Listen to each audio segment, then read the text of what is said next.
Welcome back to Nasdaq Trade Talks. I'm your host, Jill Malandrino, Global Markets Reporter at Nasdaq. We're coming to you live from the Investment Advisor Summit in Austin, Texas. Joining me for this segment, we have Jerry Lorraine. He is the Chief Investment Officer over FTB Advisors, and we're going to learn a little bit more about some FTB Advisor Insights. It's great to have you with us at the Investment Summit. And what brings you to a conference such as this?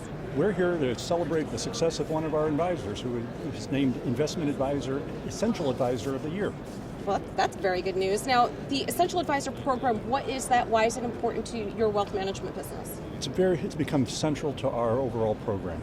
Essentially, what it's all about is quantifying the value an advisor adds to a relationship.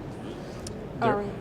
So, a relationship can be very complex with clients. Do you also offer tax and legal advice? We offer what we call tax guidance or tax aware. We want to involve the client's CPA in all of those decisions. We don't give tax advice, we don't give legal advice, but we like to be part of the team that's involved with surrounding the client with solutions.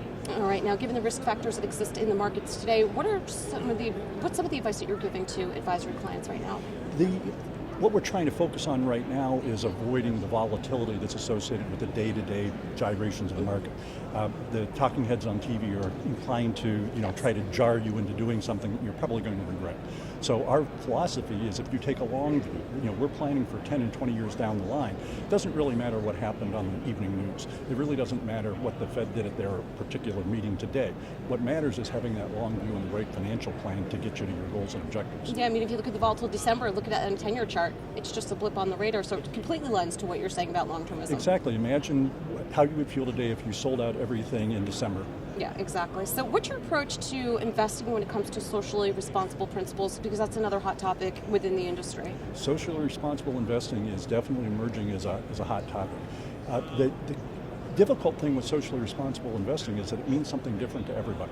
It's important to people on different levels, but what you think is very commendable, I might think is horrible.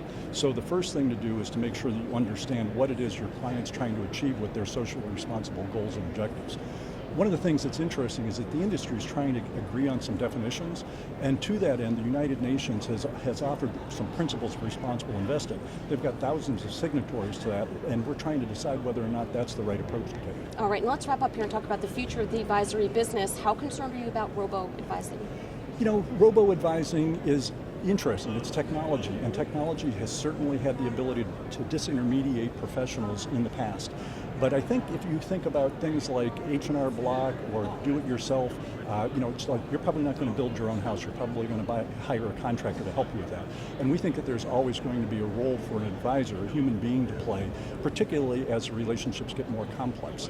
Simple problems lend themselves to simple solutions, but complex situations require the human interaction along with the technology. All right, Jerry, thank you so much for joining us at the conference. Thanks for having me. And thanks for joining us throughout the day on Trade Talks. I'm Jill Malandrino, Global Markets Reporter at Nasdaq.